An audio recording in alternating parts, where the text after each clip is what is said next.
Thanks for watching the channel. Here's another box opening for the Shohei Ohtani 50/50. So we're going to be opening these and just kind of seeing what we get. So I bought these pre-order from Top, was part of the David Adams when I saw it pop up. I didn't remember that I bought it, but I bought it with my Topps Chrome update series, so I didn't get those until way later, or until early January, pretty much the new year for this year, 2025. So I had forgot that I even put the order in until I got notified, and then obviously it came through. And unfortunately with David Adams, they do the signature and requirement, and I just never got a chance, and it took pretty much the last try before I was able to actually get that signed and see the cards. So this is my first time getting these, and it took a while, but God, we got here. So here's number 47 still in base, number 44 home run, number 17 home run, number 43 home run, and then number 1 stolen base. So overall, the cards themselves, like one of the feedbacks that I've seen in some other videos are, just as I was waiting to see these, to open these, was just that these do feel cheap, which I'm a little bit surprised.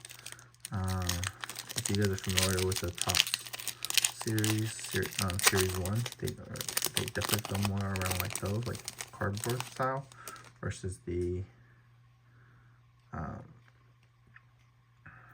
Topps Chrome. And here's a number card, 99. So this could be our case hit. We'll go ahead and hang on to that. Home run number 40. Stolen base number 48. Stolen base number 46. Oops, sorry. And stolen base number 17. Stolen base number 20. So let's get that one in a sleeve. But definitely this card is a lot, a lot better. Definitely feels a little bit more quality, and so Topps Chrome, you can see there. So would have expected this, most of the cards to feel like this material, but unfortunately they don't feel all like that. So these, if you're trying to look at getting these, the reason I got this was because I'm a big Shohei Ohtani fan.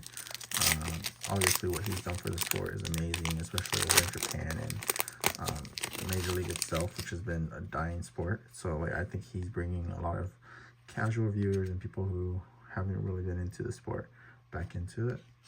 I think that's fantastic. And I think there's still some people out there who hate on him because he isn't American, he's from Japan, and I think that's a big shame, because really, like what he's doing is amazing. I think, a lot of people are saying we need to see this for how many more years before he's a Hall of Famer. I think he's a Hall of Famer, like no doubt, first ballot Hall of Fame if he retired tomorrow. What he's done, especially with this series, just goes to show you how amazing of a player that he is. And it's never going to be done. You're never going to see another guy like human, not counting robots or aliens, which I think he might be, go for 50/50 and then come back the next year and probably pitch, which is what he's most likely going to be doing this year. So it's amazing, and it's crazy to think that this is a two-way player. And for all the amazing stuff that, Aaron Judge has done, it's just like, I don't know how they compare, how you would even compare their star power next to each other. Like Shohei's such a phenom.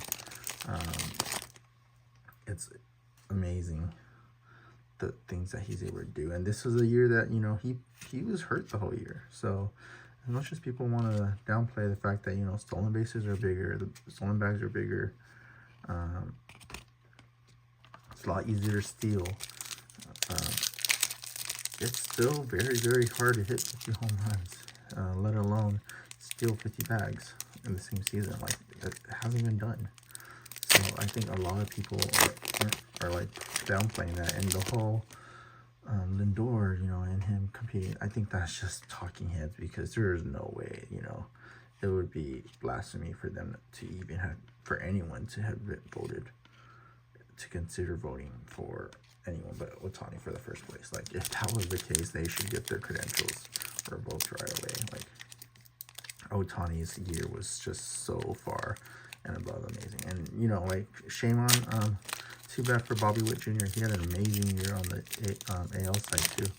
But what Judge did, and I think a lot of that was a testament to Soto helping him as well, being there to kind of alleviate some of that pressure that he faces. And we saw in October what happens when Aaron Judge is kind of dependent upon, kind of just doesn't come through. So,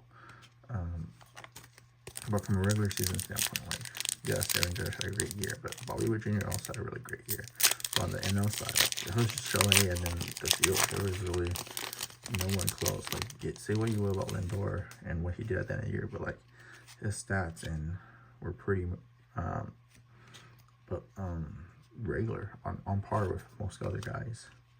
So it wasn't like it was a really close MVP race, in all honesty. And sadly, a lot of people expected this to be a down year for Ohtani because of the arm injury with Tommy John. So we might see him dominate this for the this award, for the MVP award, for the next couple of years, barring again any injury. So yeah, so for this one, there's definitely a lot of cardboard.